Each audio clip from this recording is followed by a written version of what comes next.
Please welcome to the stage from Google, Mr. Cesar Cocco. Cesar. Thank you very much. Thank you, Bernard.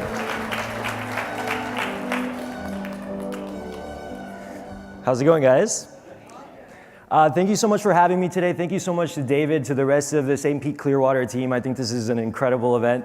This is a beautiful stage, and I'm so happy to be here to talk to you guys about some of the things that we're doing in conjunction with St. Pete-Clearwater as well as Miles Partnership.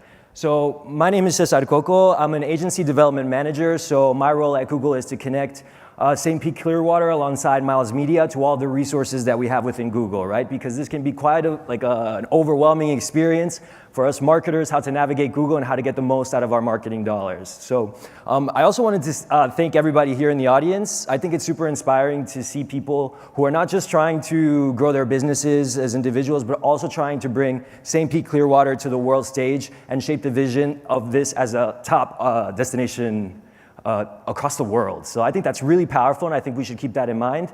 And I wanted to focus on marketing in the age of assistance today, because I think it's super interesting for us to see all the changes within the traveler's journey. So from browsing, from in markets, to shopping, to also arriving at your destination, looking at the quality of Google My Business pages, deciding which hotels to stay at, accommodations, etc. This is all a very interesting process that has been evolving over time. So Google has the unique capacity to be able to sit on this data, analyze it, and sort of quantify, qualify it, curate it for our top partners.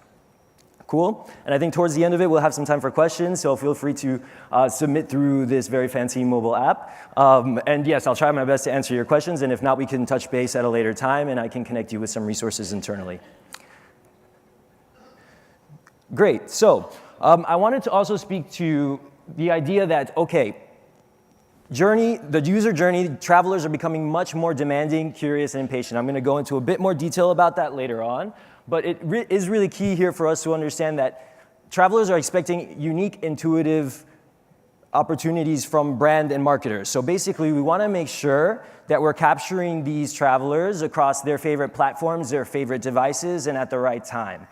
Because the traveler and the average traveler today and age expects nothing less. So this isn't really an easy feat. So what exactly do we do to make sure that we can kind of understand each step of the way for that traveler? So what we try to do at Google is shape our perception to the travel journey from just booking, browsing, to actually converting and arriving at your destination. We thought it was much more than that. So we took a look at these micro moments within the travel journey, right? So I want to get away moments, time to make a plan moments, and let's book it moments, or can't wait to explore moments. So it's these each and unique individual moments that really make a difference. And as marketers, I think it's really important to capture these and understand these, because what we're seeing across the board is that, okay, for some of the more experienced brand marketers here in the room, you're probably going to say, wow, Google's talking about mobile growth again, which I understand we've kind of beat that horse dead by now, but the truth of the matter is that it's super key. Mobile growth is incredible, alongside video as well. So I'm super excited to see this incredible creative also jump onto YouTube, our second largest platform, very soon. But yeah, so I think the gist of it is here that these travel micro moments are going to make or break your marketing strategy. And I think working with partners such as, of course, St. Pete-Clearwater and also their partnership with Miles Media helps you really capitalize on these moments, because the sessions are getting much more frequent, but also much shorter. So it's these bursts of moments within the travel journey. Does that make sense? Great. So I'm just going to show you guys a quick video here, because I think it's super interesting in illustrating that idea.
Amazing, great. So I think across this whole journey and within travel specifically, I think that travelers are looking for much more intuitive experiences. I mentioned this earlier, but I think that we've seen the increase in voice activation technology, et cetera. It all leads up to this concept that travelers are becoming much more demanding for intuitive experiences. So we see this across the board, and I mean, by now, I'd like to ask you guys how many home assistive technologies you have. I know that David also touched on this, but it's becoming increasingly more useful throughout the travel journey. And I'll also go into a little bit more detail about the 7 platforms that Google works with and owns, the reach there and to the travelers that you're trying to message, but also in terms of how we can connect that all into a less siloed experience and into one cohesive marketing strategy. So here, this is a really interesting stat. Travelers turn to their devices for travel research nearly 3 times as often as going to their friends and family. So that's also 4.5 times as often more than offline sources. So there's like a shift to digital here, and I think that David and his team alongside Miles are doing an amazing job showcasing St. Pete-Clearwater across traditional channels. I think we just saw that, and it's really incredible creative. I'm super pumped about it, and I saw it on my way in at Tampa Airport, and I think it's really great. But then again, also travelers are relying more and more on their devices, so online, and what's that experience with your brand that they're having, and also what's their journey gonna look like across these connected devices. So again, these travelers are becoming much more curious, much more demanding, and much more impatient. In terms of curious, I think that we're seeing now that users are browsing more and more often across brands. So they're not exactly brand loyal. So what we're thinking here also is that travelers are also engaging in the travel journey much more frequently. So about 1.5 times a day, a traveler is looking up their next travel experience. So even whether they're browsing for their next trip or just arrived home from their last trip, they're looking for a new destination, and they're not so brand loyal, they're not so focused in on a destination, but instead looking to see how that digital experience molds their decision. So 1 in 4 consumers shop for personal travel on a daily basis. I mentioned this a little bit earlier. Should have taken a look at the next slide, but yeah, this is super key, and I think that again, active shoppers are searching much more frequently, but in shorter bursts. So, I mean, you have like a quick second to grab their attention, and which technologies are you utilizing to make sure that you really capture that opportunity? And again, only 9% of travelers have a brand in mind before they start. So this is super key because I think sometimes we might be feeling like the heavy hitters might take control over that traveler's browsing journey, right? But as a small business owner, I'm not sure how many of you are in the audience, or maybe a boutique hotel line, this is really important to analyze because travelers are open to being influenced by the quality of the journey that you're providing online. So that's really cool. So yes, again, travelers are becoming much more demanding. So, I mean, I think it's great for them to be very curious, and I think it's well earned for users to be people to be demanding of technology, to make sure that we're constantly evolving and that we're adapting and we're catching up. I think that overall, a lot of us in the digital space did a lot of catch up because we didn't realize how much and how deeply mobile was going to affect the journey across many verticals, so not just travel. But I think now we see that the traveler is in charge of this full opportunity, of their full device or number of devices, et cetera. So, and they want to make sure that there's a synchronicity between their devices, even so far as to create a synchronicity across the brands that they're interacting with. So again, this kind of ties into the whole synchronicity that as business owners within the room, all stakeholders in St. Pete-Clearwater, they want to create a cohesive and holistic experience for the user. Because at the end of the day, they may not be searching directly for your business. Their first stop is going to be St. Pete-Clearwater. So we got to keep that top of mind and kind of keep that balance in our marketing strategy. And also, I mean, it brings the community up to stage. I mean, it's an incredible community, and it's so great speaking to you guys since I've arrived because it's really a really amazing destination, and it's incredible. This is my first time here. My family's from the Dominican Republic, so I tend to travel a little bit more south anytime I have some time off. Anyway, so back to the presentation. We have 92% of travelers on their mobile phones who will switch to another app or switch to another brand, search for another brand, If your mobile site is not up to date, a very quick and very intuitive experience, this is going to affect your customer lifetime value. This is number one. This is number one stop. Again, travelers, very demanding and also expecting a very quick and responsive experience across all of your own media, as in your platforms, etc. So, again, I think this is a bit negative, but yeah, so travelers are also very impatient. Yeah, so about 1 in 4 travelers will continue to book with a brand or won't continue to book with a brand that has a slow mobile app. So again, going back to what I mentioned earlier, we got to make sure that we're investing in this user experience and making sure that we're capitalizing on the traveler's impatience. And of course, this requires resources, this requires collective thinking. I think it also requires a really, really deep dive. I mean, we do a lot of things within our respective businesses, but take a step back, log onto your mobile site, on your mobile phone, and take a look and see what that user experience is for your business and see how the traveler will approach it. Sometimes we can get carried away and we forget to do that. So, great, curious, demanding, and impatient. So now we have a sense, of course, of the traveler and how they're evolving and how they're interacting with these connected devices. So they're actually browsing across many, many, many different types of devices and also expecting that they're going to have unique and concise information across the different platforms that they're operating in within Google. So that's what's really great working with an agency like Miles, where you can have that opportunity to curate that user experience across our platforms and kind of navigate that, if it makes sense. Because it's hard. I mean, you have to manage your Google My Business. You have to manage your Google Ads. Some of you are running Google Hotel Ads and understanding how that plays a role across the search journey. All these things. As long as we have a strong level of quality in our feed, all that stuff, that's guidance that you can lean on the team here to support you with. And so assistance is the new battleground for growth. This is super key. And here you can see the 7 different platforms that Google owns. And many of these reach more than 1 billion users. So this is incredibly powerful. So put yourself in the mindset of a traveler and think about how you might approach a potential destination. So on YouTube, for example, on Google Maps, also on Gmail, you might receive an ad looking through your email. So I think that this is super key. In terms of Google as a partner, I think we also deserve a seat at the table because we do have this massive opportunity to assist with the overall strategy and trying to understand how we play a role in the more traditional opportunities as well, and expanding that success that we're seeing offline into online. So, yeah, the other thing about these 7 platforms is that it gives us the opportunity to understand intent of the user, of the traveler. So what exactly are they looking for?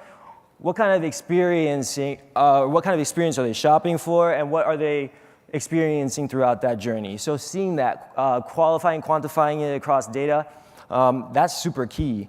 And I think that this is really great. It's a great opportunity. Again, it's 7 platforms. It's no easy feat to navigate, but I think that just looking at the work that St. Pete and Clearwater are doing, it's really, really, really incredible to see a strong strategy going into 2000. It's really just mind-blowing. I can tell you, we work with many advertisers, we work with many destinations, and this is something that really just blew me away. So our mission is to be the trusted place where travelers go for personalized information to make faster and more effortless decisions. So this is our goal at Google. We really want to make sure that we're kind of looking back at these 3 key aspects of the traveler and that we're capitalizing on it, that we're offering our partners the opportunity to make best of what we're seeing in these trends. So we want to make sure, of course, that we're looking at an automated approach to our marketing strategy. So this is really key because at the end of the day, if you aren't automating, then that gives your competitor an edge to jump in there and get that visibility in front of your potential book or your potential lead, whatever it may be. So you want to make sure that you're keeping top of mind that your marketing, as much as possible, is automated. So that may seem at first like, oh man, I'm going to let go of the reins. I'm going to take my hands off. Give more control to a partner like Google or give more control to somebody else. This is the future. So I know that that can be counterintuitive, more or less, but at the end of the day, that opens us up and our teams up to become product experts and to focus on different things. So let's automate as much as possible, and that also is going to affect the impression that the very curious traveler receives from your brand. So I think that, again, we got to stop focusing on just leads and also look into lifetime value of the people that we're engaging with. These are people, they're not just going to visit a destination once. They might visit a destination many times. It might become their favorite destination across the world. So let's focus on how we're going to create lifetime value and those conversations we're having internally versus just generating leads and meeting our KPIs. Again, so your site, it should load within less than 5 seconds. If it doesn't, you're missing a huge amount of opportunity in terms of capturing the attention of these much more impatient travelers. Great. So again, we are in the age of assistance. Travelers are looking across many different media platforms and browsing across many different devices. And so we need to make sure we understand that full holistic approach to the traveler journey. We need to understand how to create lifetime value from these people versus just generating a lead or a booking and the immediate win. And I think one of the great ways to do that is to align as a destination and create a holistic marketing strategy, which is exactly what you guys are doing under the leadership of David's team as well as Miles' partnership. So this is really, really, really great. And I think that overall, I only have 4 minutes left. I wanted to deep dive a little bit more into these things, but I'd also like to leave some time for questions. So David, I'm not sure if... Sure, thank you very much. How about a hand for Cesar, By the way, please? thank you. No, this is where we get to put him on the spot. He said that travelers were curious and patient and demanding. Cesar, you make them sound like toddlers. In a sense, I think we all kind of are. I don't think we ever outgrow that opportunity or that expectation to have an incredible experience across all of our devices. And so if that translates into, a certain impatience, I think it keeps all potential partners, That's at the fair top enough. of their game. I'm not disagreeing with you. I just wanted an uncomfortable moment between us. Put your questions in Slido right now for him. There's an interesting question up there right now. So yeah, so Google's great. If you have $1 billion, there's a billion things we can buy from you as tourism marketers with money. People in this crowd operating on a shoestring at a mom and pop or something. What are the best of those 7? What are the best free tools you can recommend to them right now? And what should they be doing? Give me 2 or 3. Gotcha. Okay, so first of all, your Google My Business needs to be very, very, very clear, concise. Your hours, etc. The review optimization as well. The Google My Business is one of the first stops that an interested traveler might hit. So make sure that that's optimized and lean into the resources at Google. Sometimes it might be worth bringing in somebody else, making that investment to make sure that the image across Google My Business is also optimized, the imagery, etc. So it's a personal choice, but I would say you have to invest money to make it back. And that's something to keep top of mind. Let me bring it down one step further. I'm an idiot. I don't know what Google My Business is. What is Google My Business?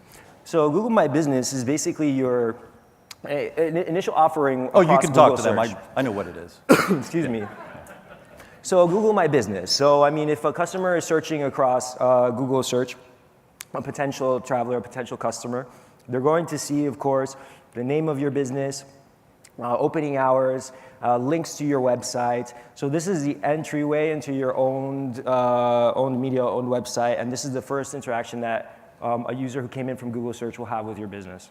And you're surprised how many Google My Business listings are bad listings. Yeah, for sure. This is a free thing. If you aren't out there on this, I know that's a low-hanging fruit. One more from you. What's one more free thing Google provides that this group needs to know? A free thing that Google provides. Well, free food is really great, but I think that's just for employees. That's afterwards. Okay, so I think from a marketer standpoint, we have an amazing site called Think with Google. And it's full of a cornucopia of information for travel and destination marketing. It's up to date by some of the greatest thinkers within the industry. So think with Google and click through to the travel side. And if some of you work across different verticals in your life as well, keep that bookmarked because it's an incredible resource. Those are the 2 right there. Cesar Cocco, ladies and gentlemen, from Google. Thank you very much. Thank you very much.